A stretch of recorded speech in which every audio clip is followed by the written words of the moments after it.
on.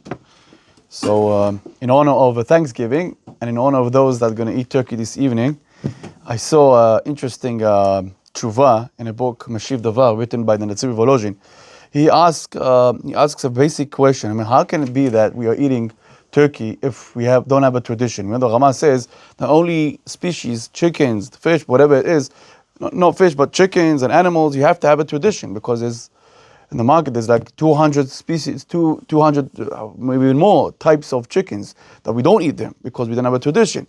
So how could it be that suddenly with turkey that really looks weird and different than the chickens that we eat that have a tradition? How can it be that we're eating this species, this type?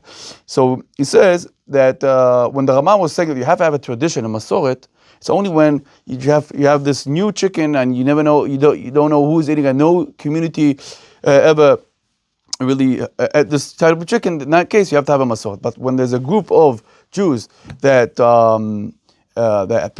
really eat this type of chicken, then it can really affect the entire Jewish people, and everyone can eat from this chicken as long as this is a really established community. And what's interesting that he says that it comes from India, and we know it doesn't come from India. He says from India to London, and then we know that comes from here, right? And then they went to Europe, and over there, people for the first time saw this type of chicken, the 16th century, I think, and so that's what he says. And now, even if you argue and say that we don't need that we need